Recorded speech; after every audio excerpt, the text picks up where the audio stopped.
dengan Musa dan Allah memberikan hukum Taurat tersebut. Hukum Taurat adalah hukum yang mutlak dan tidak bisa diganggu-gugat karena hukum dari Allah sendiri.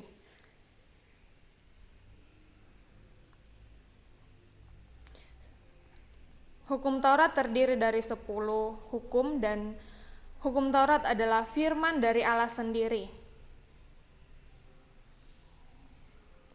Ada 2 bagian hukum Taurat, yaitu perintah pertama hingga perintah keempat itu berbicara tentang hubungan manusia dengan Tuhan, dan perintah kelima sampai 10 itu berbicara tentang hubungan manusia dengan sesama. Di dalam Alkitab, ke-10 hukum ini tertuang dalam Keluaran 20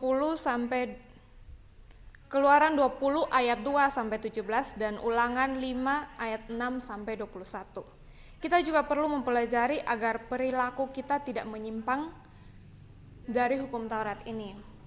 Berikut saya akan menjelaskan tentang hukum Taurat tersebut. Yang pertama adalah jangan ada padamu Allah lain di hadapanku. Ialah kepala tubuh, yaitu jemaat, ialah sulung yang pertama bangkit dari antara orang mati, sehingga ia yang lebih utama dalam segala sesuatu. Itu ada di dalam Kolose 1 ayat 18. Tulisan Allah di sini menggunakan huruf kecil, artinya Allah yang palsu. Dalam konteks saat ini, kita tidak boleh memuja atau menyembah Allah lain, termasuk menjadikan pekerjaan, uang, hubungan, kesenangan, hal lain yang melebihi kesukaan kita terhadap Tuhan, termasuk percaya pada kuasa lain atau mengandalkan kekuatan lain selain kuasanya, seperti Kolose 1 ayat 18. Hendaklah kita meletakkan Tuhan yang paling utama dan terutama dalam hidup ini. Nah, hukum yang kedua itu berbicara tentang jangan membuat bagimu patung yang menyerupai apapun yang ada di langit di atas, atau yang ada di bumi di bawah, atau yang ada di dalam air di bawah bumi. Hukum kedua ini merupakan larangan untuk menyembah berhala, patung, atau suatu objek tertentu. Perintah ini ada karena waktu itu bangsa Israel suka membuat patung ilah-ilah dan sujud menyembahnya. Hal inilah yang tidak disukai Tuhan dan dianggap sebagai bentuk kekejian. Di dalam Yohanes 4 ayat 22 dikatakan, Allah itu roh, barang siapa menyembah dia harus menyembahnya dalam roh dan kebenaran, bukan melalui patung atau jenis-jenis yang serupa itu. Tuhan adalah Allah pencemburu, ia tak ingin diduakan oleh hal lain apapun itu. Nah, hukum yang ketiga itu berbicara tentang jangan menyebut nama Tuhan Allahmu dengan sembarangan, sebab Tuhan akan memandang bersalah orang yang menyebut namanya dengan sembarangan. Hukum ketiga ini mengingatkan kita untuk menghormati namanya dan menjaga kekudusannya. Dalam hal ini Tuhan tidak berkenan apabila namanya disebut untuk mendukung perbuatan atau pemikiran kita yang menyimpang dari kehendaknya. Sebagai umat Kristen, hati-hati dalam penyebutan nama Tuhan. Sebutlah nama Tuhan dalam doa bukan sebagai hal yang menguntungkan atau mendukung kepentinganmu sendiri. Ya, hukum keempat berbicara tentang ingatlah dan kuduskanlah hari Sabat. Tuhan berfirman kepada Musa, berbicaralah kepada orang Israel dan katakanlah kepada mereka hari-hari yang ditetapkan Tuhan yang harus kamu maklumkan sebagai waktu pertemuan kudus. Waktu perayaan yang kutetapkan adalah yang berikut. 6 hari lamanya boleh dilakukan pekerjaan, tetapi pada hari yang ke-7 haruslah ada Sabat, hari perhentian penuh, yakni hari pertemuan kudus. Janganlah kamu melakukan sesuatu pekerjaan, itulah Sabat bagi Tuhan di segala tempat kediamanmu. Imamat 23 ayat 1 sampai dengan 3. Apa yang dimaksud dengan hari Sabat? Pada prinsip penciptaan, hari Sabat merupakan hari ke-7 setelah 6 hari Tuhan menciptakan bumi dan segala isinya. Di hari itulah waktu bagi Tuhan beristirahat. Bagi kita, waktu ini bukan sekedar beristirahat dari aktivitas, melainkan waktu untuk beribadah pada Tuhan. Tepatnya hari Sabat merupakan waktu yang kita sediakan khusus untuk Tuhan. Jadi benar-benar pada waktu hari Sabat itu kita harus mengkhususkan diri hanya kepada Tuhan dan untuk menyembah Tuhan saja pada hari itu. Nah, hukum yang kelima itu adalah hormatilah ayahmu dan ibumu supaya lanjut umurmu di tanah yang diberikan Tuhan Allahmu kepadamu. Dalam beberapa kisah, orang yang membunuh orang tua atau merutuki orang tua itu dihukum mati. Dalam Keluaran 21 ayat 17, Imamat 20 ayat 9 itu hukum ini sejalan dengan apa yang dilakukan bangsa Israel. Mereka sangat menghormati orang yang lebih tua. Kita pun juga diajarkan untuk menghormati dan menaati orang tua. Orang tua merupakan utusan Tuhan untuk memelihara kita di dunia ini. Maka dari itu menghormati dan mentaati mereka merupakan bagian dari penyembahan terhadap Tuhan. Seringkali pada zaman sekarang ini banyak sekali anak-anak yang sudah tidak lagi menghormati orang tuanya. Di dalam hukum kelima ini kita dapat melihat bahwa kita harus mengaplikasikannya sekarang ini bahwa banyak sekali anak-anak yang tidak menghormati orang tuanya dan kita harus belajar untuk menghormati orang tua kita, karena pada saat kita menghormati orang tua kita sama saja dengan menghormati Tuhan kita sendiri. Dan pada saat walaupun sejelek apapun orang tua kita harus tetap menghormatinya karena itu adalah pemberian dari Tuhan untuk mendidik kita di bumi ini. Jangan sampai kita merusak nama baik orang tua kita, jangan sampai kita melakukan segala sesuatu yang bertentangan, karena di dalam kita menghormati orang tua kita, umur kita akan bertambah seperti yang dijanjikan Tuhan kepada kita. Nah, hukum yang keenam adalah jangan membunuh. Manusia merupakan ciptaan Allah yang paling mulia. Manusia diciptakan segambar dan serupa dengan Allah. Itulah sebabnya kita tidak boleh merencanakan apa yang jahat bagi orang lain kepada Tuhan sendiri tidak pernah merencanakan kecelakaan dalam hidup kita. Sebagai umat Kristiani, hendaklah kita saling menghormati, menghargai dan mengasihi sesama. Segala bentuk rencana perbuatan jahat bukanlah merupakan hal yang baik. Yang ketujuh adalah jangan berzinah.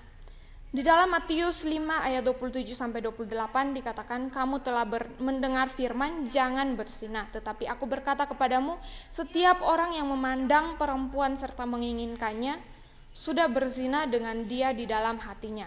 Hukum ini menjelaskan larangan untuk berbuat hubungan seksual dengan siapapun yang bukan pasangannya. Bukan sekedar itu saja, seseorang yang mengingini orang lain yang bukan pasangannya juga termasuk perbuatan zina secara pikiran dan hati. Di sisi lain, hukum ini juga mengajarkan kita untuk menjaga kekudusan dan menjauhi hal-hal yang dibenci Tuhan. Pada dasarnya tubuh kita adalah bait Allah yang harus dijaga sebaik mungkin. Yang kedelapan adalah jangan mencuri. Hukum ini mengajarkan manusia untuk menghormati apa yang menjadi milik sendiri dan orang lain. Hargailah apa yang menjadi milik orang lain, jangan mengingini apa yang orang lain miliki, apalagi mengambilnya. Lebih baik kita bersyukur dengan apa yang ada. Tuhan akan selalu mencukupkan hidup umatnya, sehingga kita pun juga harus bersyukur dan tidak membandingkan diri dengan orang lain. Karena seringkali saat ini banyak sekali orang yang karena membandingkan dirinya dengan orang lain, dia melakukan kejahatan, sehingga untuk mencapai sesuatu itu melakukan pencurian atau melakukan sesuatu hal yang tidak baik. Nah, yang hukum ke-9 adalah jangan mengucapkan saksi dusta tentang sesamamu. Di dalam Keluaran 23 ayat 1-2 itu dikatakan, janganlah engkau menyebarkan kabar bohong. Janganlah engkau membantu orang yang bersalah dengan menjadi saksi yang tidak benar. Janganlah engkau turut-turut kebanyakan orang melakukan kejahatan dan dalam memberikan kesaksian mengenai sesuatu perkara. Janganlah engkau turut-turut kebanyakan orang membelokkan hukum.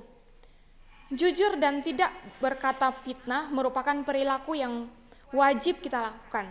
Dalam Keluaran 23, Tuhan menghendaki bangsa Israel untuk tidak membenarkan orang yang salah atau menyalahkan orang yang benar.